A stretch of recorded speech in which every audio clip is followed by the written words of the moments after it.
بسم الله الرحمن الرحیم. السلام علیکم ورحمت الله وبرکاته. عزتمند مسلمانانو ورونو او خويندو، امید لرم چې تاسو بروغ جوړ بئ او خوشحال بئ. زما د الله رب العزت نه دا دعا دا سوال دی چې تاسو چرته هم یې، الله رب العزت مو همیشه د پاره روغ جوړ خوشاله و آباد ساته، امین. عزتمندو، نن د یوې نوې او خاص وظیفې سره زه ستاسو مخکې حاضر یم. نن درته محترمو د منګل دروازې یعنی د پنځم دروازې یو ډیره عظیم الشان او لاجواب وظیفه بیانوم. دا وظیفه زما عزتمندو د غرونو او خويندو د پاره ده چې په هغوی باندې بندش وي او د دې بندش او د دې رکاوټ د وجنه د هغوی رښتې نه کیږي یا کاروبار نه روانيږي، نو تاسو د عظیم الشان وظیفه کوي. کریم رب درته من پسند ځای کې رشتہ درکې یا داسې رونه او خويندې چې په هغوی باندې چاکوډ او جادوان یا منتر یا غلط تعویذونه کړی وي او دې سره د زړه په لړزان وي او د ته اطمینان او سکون ناراضي او هر وخت دې بېچین وي او بې سکون وي، بې آرام وي. نو که تاسو غواړئ چې زمونږ د اثرات ختم شي، نو د هغې دپاره دا ختم به حد مفید دی. زما عزتمندو، دا وظیفه د سورت محمد ډیره عظیم الشان وظیفه ده چې د نبی علیه الصلاۃ والسلام په نوم مبارک باندې مسمى ده. زما عزتمندو، د ویډیو شروع کېدو نه مخکې تاسو ټولو ناظرین او سامعین په خدمت کې دا درخواست ده چې تاسو اسی هم ویډیو ګورئ. په اول ځل باندې مو زما د چینل وزټ کړی و، دا چینل ملا تر اوسه پورې سبسکرایب کړی نه وي، نو برای مهرباني دا چینل سبسکرایب کړئ. سبسکرایب سره خوا کې د ټلې ول نشان دی، دا تاسو کلیک کړئ او سلیکټ علی کړئ د دې لپاره چې د هر راتلونکي ویډیو نوټیفیکیشن تاسو ته ملایويږي. ځکه چې زما عزتمندو په دې چینل کې زه تاسو ته هر قسم مستند وظایف راوړم. هغه مستند وظایف چې مال خپل استادانو د هغې اجازه راکړې ده. د دې نه علاوه زما عزتمندو که چېرې ستاسو تعویذونه پکار وي، ستاسو نقوش پکار وي، نو ما سره زما په واتس اپ نمبر باندې تاسو رابطه کولی شئ. زما عزتمندو، زما د حوصله افزایي دپاره ویډیو ضرور لایک کړئ او لاندې کمنټ کې تاسو ماشاءالله، سبحان الله، جزاک الله یا د دې په شانتې نور ښکلي الفاظ تاسو ولیکئ، دې لپاره چې ماله حوصله افزایي ملاویږي او نور ډېر ښکلي وظایف زه تاسو ته په دې چینل کې راوړم. زما عزتمندو، که چېرې تاسو د عظیم الشان او منفرده وظیفه د سورت محمد د لاجواب وظیفه هم نن کول غواړئ، نو ویډیو اخیره پورې وګورئ او سکپ کوئ ما. زما عزتمندو، دا وظیفه د منګل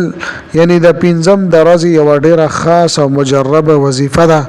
ډیره مختصره وظیفه ده، خو کمالات او ثمرات او برکات ډیر زیات دي. هغه رونه چې د هغوی کاروبار ولاړ وي، روزګار یې ولاړ وي او د هغې د وجې نه هر وخت پریشان وي، نو د هغې دپاره هم دا وظیفه د عمل ډیر مفید دی. یا زما محترمو، تاسو باندې بندش وي او په هر کار کې د رکاوټ راځي، کار دې سمې نه خوري، یا په تاسو باندې یا ستاسو په کور کې د جناتو مسله وي، یا در باندې چا غلط تعویذونه کوډ او جادوان کړي وي، نو زما عزتمندو، دا وظیفه پوره توجه سره دیان سره وکړئ. الله رب العزت به د ستاسو په ژوند کې د خوشحالۍ او عظیم الشان انقلاب راولي. زما عزتمندو، دا د قرآن عظیم الشان د یو سورت مبارکه وظیفه ده او دا قرآنی عمل ده او دا سورت مبارکه الله جل شانه د خپل حبیب نبی کریم صلی الله علیه و آله وسلم حضرت محمد مصطفی صلی الله علیه وسلم په نوم باندې مسمى ګرځولې ده. په دې صورت کې زما عزتمندو، نبی اکرم صلی الله علیه و آله وسلم ته تسلی ده کله چې کافرانو ورسره ظلمونه او زیاتی کول. زما عزتمندو، تاسو ته به هله د دې د برکاتو پته ولګي چې کله تاسو دا وظیفه پوره توجه او دیان سره وکړئ چې الله رب العزت په دې کې څومره اثرات کې ښودلي دي. لہذا زما محترمو، د دې ختم او د دې وظیفې طریقې کار زه تاسو ته بیانوم. زما عزتمندو، طریقې ډېره زیاته اسانه ده. طریقې دا ده چې اول به تاسو صحیح طریقې سره او 10 چردام به تاسو وکړئ، مسواک په استعمال کې ښکلې طریقې سره به تاسو تاسو او د شردام وکي بیا به زما عزتمند قرآن شریف تاسو راواخلی او هغه سره به تاسو کینئ او تاک عادت کې 3 پیر یا 15 پیر یا 9 پیر یا 11 پیر به تاسو درود شریف وایي خدا د چې درود ابراهیمی وایي د دینه پس به زما عزتمندو اعوذ بالله من الشیطان الرجیم بسم الله الرحمن الرحیم وایي او سوره محمد تلاوت په شروع کوي نو یو پیر به د سوره محمد تلاوت کوي بیا به پاسي او 2 رکعات نفل به تاسو وکي کله چې نفل وکړو نو بیا به 3 پیره یا تاک عادت کې چې څومره تاسو درود شریف ویل شئ نو هغه وایي خدا د چې درود ابراهیمی وایي د دینه پس و بیا په ناس تبانه قران مجید کولو کوي سوره محمد به تاسو ولولئ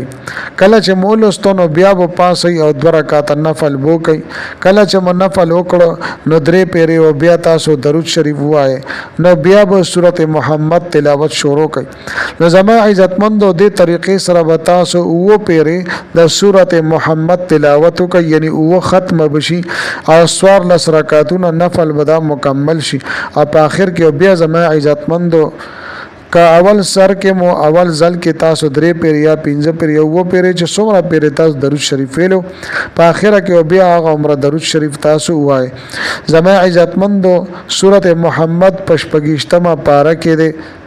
کله چې تاسو د سوره محمد و ختمونه برابر کړه نو بیا به د دعا د پر الله سپورته کوي د کریم رب نه ډیر په عجزه سره ډیر په خشوع او سره به د الله جل شانه دعاګانې او غواړي کستاسو د رشته مسلې وی پاږي کې بندش وی رکاوټ وی کاروبار کې بندش او رکاوټ وی یا حاجتونه مونږ پوره کیږي مقاصد مونږ تر سره کیږي نو د کریم رب نه په عجزه سره دعاګانې او غواړي زما عزتمند ډیر بهترین وظیفه ده ډیره مجربه وظیفه ده ډیر علماء کرام په دې باندې تجربه هم کړې دي الله جل شانه به د دې په ذریعه سره تاسو د تمام مسائل ختم وګرځوي زما عزتمند امید لرم چې دا ویډیو د وظیفه مو ډیره زیاته خوښی وي که ویډیو مو خوښی وي ویډیو لایک کړئ چینل سبسکرایب کړئ ملاوي ګم تاسو سره بل ویډیو کې بل وظیفه سره تر هغه وخت پورې مال اجازه راکړئ د لوی الله پامان